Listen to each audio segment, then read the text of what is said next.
first day you arrived? Do you remember the first day that other brothers arrived? Do you take others into account in your thoughts? I. Sincere love desires the good of those we love. v. 6. Being convinced of this, that he who began a good work in you will complete it until the day of Jesus Christ.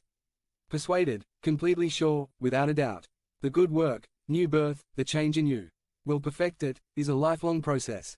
When you see someone do or say something inappropriate, does a critical thought immediately come to you? Or do you remember that we are all in the process of perfecting ourselves? God is still working in you, and in others too. Don't be too severe with others, because you also make mistakes. v. 7. Because it is right for me to feel this way about all of you, because I have you in my heart is more than a thought. It is sincere love. When there is sincere love, we think of others with consideration. Criticizing and judging others is a demonstration of lack of love.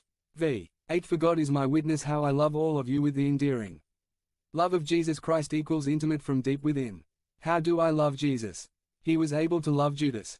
Would it be possible to love all his brothers?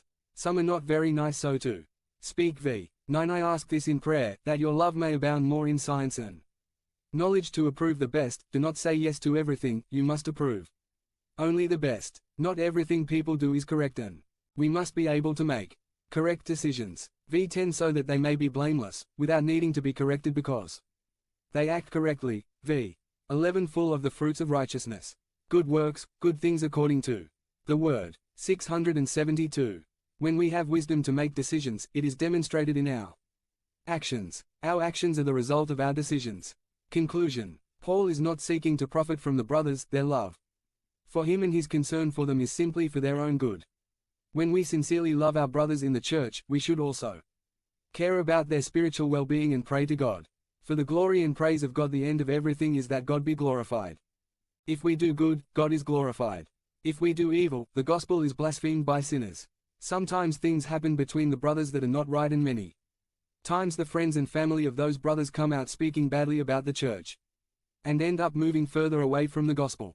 We need to ask God for wisdom, understanding in what we do and how we treat other brothers, so that God is glorified in everything. Let us be peacemakers, not troublemakers. Let's not bring gossip to anyone, even if it seems to us to be true.